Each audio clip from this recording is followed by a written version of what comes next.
When Amy discovers Finn has come back to town, she is taken aback in Heartland Season 16 Episode 4. Jack and Tim receive Hudson's Entrepreneur of the Year award. Lou encounters unforeseen issues and a visitor from Tim's past. Finn Cotter was there when Amy, Lindy, and Katie went to Maggie's to get some treats at the start of the episode. While Lindy was selecting her favorite donuts, Finn entered the diner and ordered as usual. Amy was surprised to see Finn back and Hudson alone, but she was even more taken aback to learn that he is now a regular at Maggie's. When Amy first approached Finn, he came off as being incredibly distant, telling her that she didn't need an explanation from him and that he should just say sorry for the mess he made in Hudson. Finn turned to Amy for assistance when his grandfather's horse Tucker refused to let him be showed and reacted angrily every time Finn even approached the horse with his tools. Amy, being the kind of person she is, of course concurred. To determine what is wrong with Tucker, the two had to collaborate once more. At first, things didn't go as smoothly. The ongoing hostility between the two led Amy to speculate that Finn might have harmed Tucker in some way in the past. That obviously didn't sit well with Finn. After telling him that she was entitled to be angry in this circumstance but didn't understand why he believed he also had the right to be angry, Amy eventually stormed off his farm. Finn appeared to finally make sense after that. As a result, he later appeared at Heartland with Tucker and explained to Amy that he dislikes abdicating responsibility and that he wants to do everything in his power to remove Tucker's fear of him. They had to first reacclimate Tucker to Finn before they could accomplish it. They moved quickly, and soon Tucker didn't flinch when Finn approached him. Tucker freaked out once more as soon as Finn pulled out his equipment, though. This made Amy think that Tucker's fear is of being showed or of farriers in general.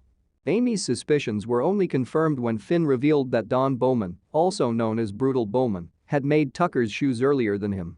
Consequently, they could focus on helping Tucker overcome his fear now that they knew what the true issue was. It was successful, too.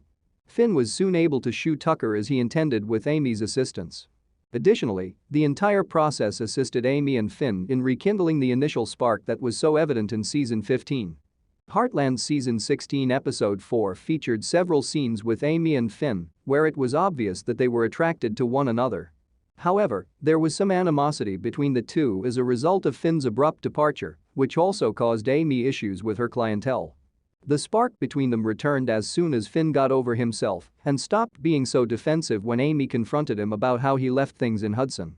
Even while Finn never clarified what familial commitments he had in Kindersley, leaving viewers with some unanswered questions about his past, by the end of the episode, the two had patched things up once more. Finn was even invited to the awards ceremony by Amy. Finn eventually showed up and apologized for how he left things with Amy, despite first declining. Even though they spent the majority of their time talking about Tucker, it actually felt like they were discussing their relationship instead.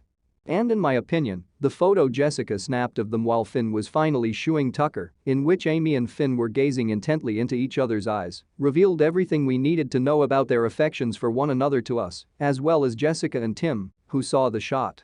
Amy was assisting Finn and Tucker as the rest of the family dealt with the consequences of Jack and Tim being named Hudson's Entrepreneur of the Year. Jack and Tim were first ecstatic about receiving the prize on behalf of Heartland Beef. After all, they put a lot of effort into developing their company. Even Jack appeared to be pleased with the title they received, claiming it was evidence that, despite his father's earlier reservations, he was capable of managing the ranch. That's why Jack permitted Fred Garland to place an ad in a Calgary newspaper and consented to a Hudson Times reporter interviewing him about the award. Tim loved the idea of receiving the award at first, but when an old friend of Tim's arrived at the ranch, that quickly changed. Tim and Mike McCluskey used to work together in the oil fields back when Tim was still abusing alcohol and drugs. So, when Mike came across the photo of Tim and Jack in the Calgary newspaper, he made the decision to find Tim. The whole family, especially Tim's wife Jessica, was looking forward to meeting Tim's old friend and hearing all the tales. But Tim became increasingly upset as the episode went on. At first, it appeared that the reason was that Mike made Tim think of the older version of himself, the one who was estranged from his family, drinking heavily, and abusing drugs. But even though that might have contributed, it wasn't the whole story. Tim informed Jack that he won't accept the award and explained why after Mike interrupted Jack and Tim's Hudson Times interview and revealed to the reporter how Tim saved Mike's life. It turns out that Tim had instructed Mike to dig a trench in the reservoir when Tim was Mike's foreman at the oil fields. Tim was extremely inebriated, so he wasn't paying attention and missed the fact that the trench wasn't stable. When it fell, Mike was buried alive. Despite the fact that they dug Mike out, the incident permanently damaged his leg. Even worse, Mike defended Tim and informed their supervisor that it was his error and not Tim's because he understood how crucial that job was to Tim. Therefore, when the reporter published the flattering account of the events, Mike began to threaten Tim, demanding that he either give him an ongoing share of the Heartland beef profits or go public with the truth. When Jack heard Tim's story, he was astounded. He encouraged Tim to quit avoiding his error and take responsibility for it, but he was also there for his friend. Tim made the decision to follow Jack's advice and be honest in his acceptance speech at the award event. Even though Mike later told Tim that he was still making him pay by going to the media, Jack intervened and said that if Mike wanted to like what he saw in the mirror, he shouldn't do that. In any case, Jack advised Mike to leave because he didn't really have any more cards to play. Mike informed Tim that although he might be fortunate right now, his good fortune would eventually run out. Rick cautioned Lou that the awarding of her father and grandfather reeked of favoritism, insider voting, nepotism, and a host of other unfavorable traits. Lou, though, brushed it aside and assured him that everything would be all right because the Small Business Bureau, not she, chooses the winner. However, Rick was aware that Lou would suffer the consequences because few people in Hudson are aware of this. And so it was. Katie turned down Lou's suggestion that she travel to Florida to visit Georgie in favor of staying in Hudson and having a typical teenage summer, complete with a summer job. Lou explained to Katie that, in light of the rafting incident from the previous episode, she wanted her daughter to work somewhere where she could watch over her.